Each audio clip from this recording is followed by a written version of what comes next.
महाराष्ट्र में सियासत की लड़ाई अब असली और नकली हिंदुत्व पर आकर टिक गई है। दरअसल महाराष्ट्र के मुख्यमंत्री की 14 मई को एक रैली है और इस रैली से पहले शिवसेना की तरफ से बाकायदा पोस्टर लगाए गए हैं पूरे शहर में और साफ तौर पर इसमें कहा गया है कि आपको असली हिंदुत्व देखना है तो आप उस रैली में जरूर आइए। मेरे साथ राम कदम जी हैं, बीजेपी के प्रवक्ता और विधायक। सर, असली और नकली हिंदुत्व, आप तो लगातार आरोप लगाते रहे हैं कि शिवसेना हिंदुत्व छोड़ चुकी है, फिर भी वो कहते हैं कि असली हिंदुत्व हमारा है। नहीं, देखिए, दरअसल ये दोनों भाइयों के बीच की लड़ाई है। दूसरा भाई शिवसेना की वोट बैंक कहीं अपनी ओर खींच न ले, इस भय से अब शिवसेना दल के नेता कह रहे हैं कि असली हिंदुत्व की हुंकार सुनने आई है। अब ये असली हिंदुत्व बोलने की नौबत आप पर क्यों आई? जिस कांग्रेस दल ने हमेशा हिंदू विरोध किया, उनकी गोद में जाकर के आप सत्ता के लिए बैठे हो। जो स्वर्गीय बाला साहब ठाकरे जी के फोटो सारे मुंबई शहर में लगे हैं, उस होर्डिंग में अन्य किसी के फोटो नहीं है। अब चुनाव नजदीक आए हैं, होर्डिंग पे और किसी के फोटो इस कारण नहीं है क्योंकि देश के लोगों ने देखा कि स्वर्गीय बाला साहब ठाकरे जी की विचारधारा पूरी तरह से आप त्याग चुके हो। इसके आगे जाकर के आपके नेताओं ने यह भी कह दिया कि स्वर्गीय बाला साहब ठाकरे जी के विचार वो पुराने हो चुके हैं। अब उनके विचार पुराने, अब जब सारा हिंदू समाज ये मानने लग गया पालघर साधु हत्याकांड की घटना के बाद कि ये पुरानी बाला साहब वाली शिवसेना नहीं बची और अब उनके खुद के सगे भाई ने ही उन्हें चुनौती दे दी, तब जाकर के इन्हें हिंदुत्व की याद आई है। हिंदुत्व की याद यदि आई है तो पहले आपको इस बात का जवाब देना होगा कि राम मंदिर को विरोध करने वालों के गोद में सत्ता के लालच में बैठते समय आपको बाला साहब के वे वचन याद नहीं आए कि मेरा दल कभी कांग्रेस के साथ समझौता नहीं करेगा और समझौता करने का समय आया तो मैं मेरे दल को बंद कर दूंगा? ये हम नहीं, स्वर्गीय बाला साहब कहा करते थे। तो इसलिए चुनाव जब आएंगे तब हिंदुत्व, चुनाव जब आएंगे तब बाला साहब की तस्वीर, चुनाव जाएंगे कौन सा हिंदुत्व, चुनाव चले जाएंगे नहीं, बाला साहब के विचार तो पुराने हैं। ये दोगली नीति सारा देश देख रहा है। जिस तरह से ये सभा की बात कर रही है शिवसेना की तरफ से, जो प्रचार किया जा रहा है और साफ तौर से कहा है कि विरोधियों को जवाब दिया जाएगा।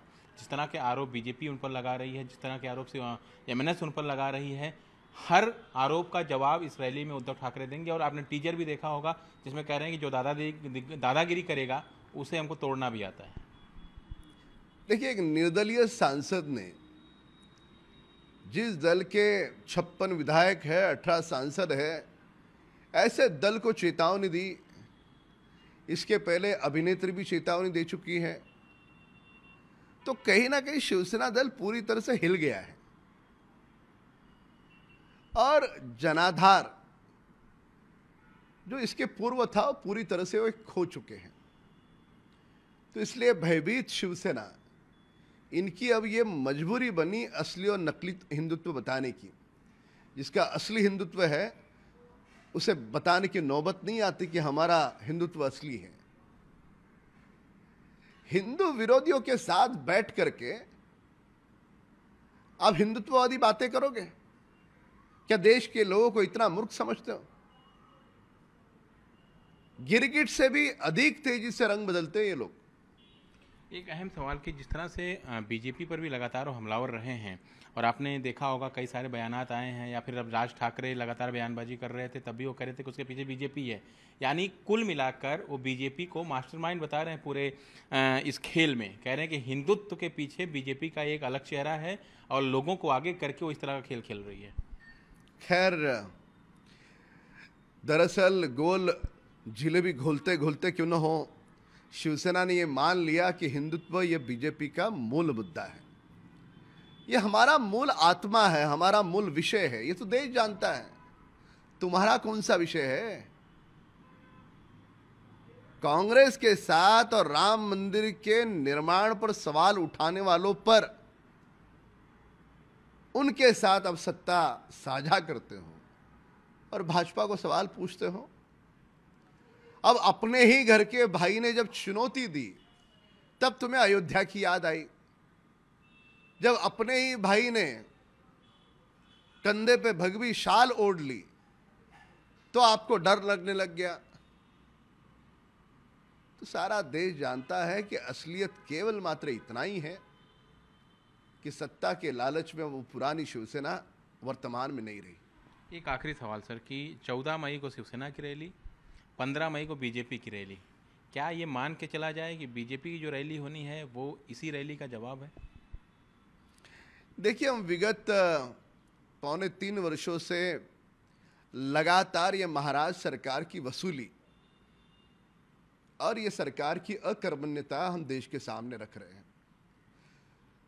देश में अन्य प्रांतों में कई सरकारें हैं, कहीं पर आपने ऐसा देखा कि 2.5 वर्षों में केवल मात्र 5 बार भी अपने मंत्रालय के कार्यालय में मुख्यमंत्री नहीं गए। कभी सुना है आपने? ये महाराष्ट्र में होता है। 24 घंटे के अंतराल में आधा घंटा भी अगर मुख्यमंत्री महाराष्ट्र की 12 करोड़ जनता को न दे तो विकास कैसे आगे बढ़ेगा?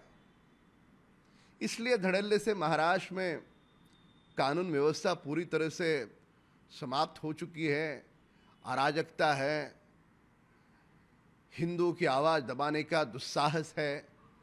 ये सारी जो बातें हो रही है उसका कारण ही मूल ये है। अब जब चुनाव सामने आए तब इन्हें भगवी शाल, हिंदू की भगवी पताका और स्वर्गीय बाला साहब ठाकरे जी की याद आई। वे जरूर स्वर्गीय बाला साहब को याद करें, पर उनके वचनों को भूल आप चुके हो। उन वचनों का क्या?